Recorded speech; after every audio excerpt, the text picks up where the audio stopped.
You know, truthfully, a lot of young people didn't even have to beg for a phone or device growing up nowadays. You were pretty much handed one at birth. Your folks were like, hey, welcome to the world. Here's your device. Here's the family plan. Don't go over on your data. And so, like, this isn't stuff you necessarily asked for. This is stuff that you inherited as you've grown up in this world, right? And so what are you to do with all this? Because a lot of us Christians, no matter the age, if we were honest, we can admit there's a world of opportunity for sin on these apps and devices. And I've committed plenty of them myself. And so we got to ask the question, is social media evil?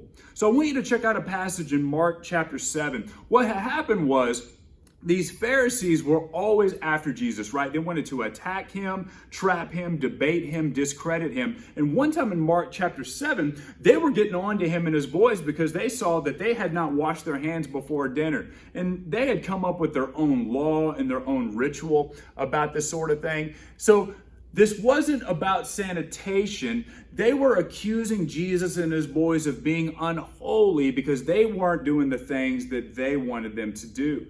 So Jesus was like, are you kidding me? He made the point that food's not the problem. Washed or unwashed hands are not the problem. You see, it's not this exterior stuff. Your problem's on the inside. Your sin is in the heart. You see, what's in your heart, the sin inside, is what manifests itself out here in our actions and behavior. Look at what Jesus lists off in these verses here. Is this not describing so much of what we see on social media every day? Well, where does that come from? You see, if you are acting foolish or sexually immoral or envious on social media, would you consider that is a heart issue long before that's a Snapchat issue? Would you evaluate for a moment, did any of these words describe me on my TikTok, my YOLO, my Snapchat, Instagram, Twitter, Facebook, whatever it is that you got? You see, social media didn't make you act that way. You use social media to act that way.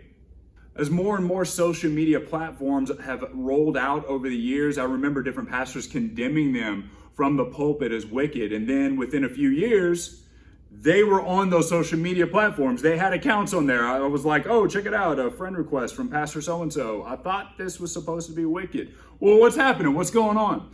I believe they realized that they were overreacting. You see, there are two big extremes that we got to avoid as Christians. You see, some Christians will demonize social media, but other Christians will act like demons on social media. Look, both of those are wrong.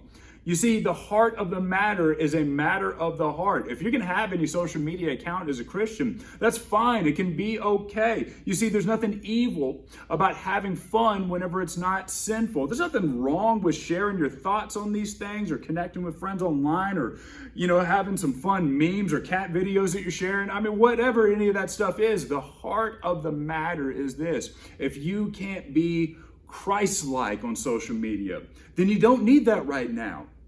Your words and behavior on social media, are they continually worldly or are they sinful? Because my friend, that means you have some repenting and some growth that you need to do personally on the inside before you log back in.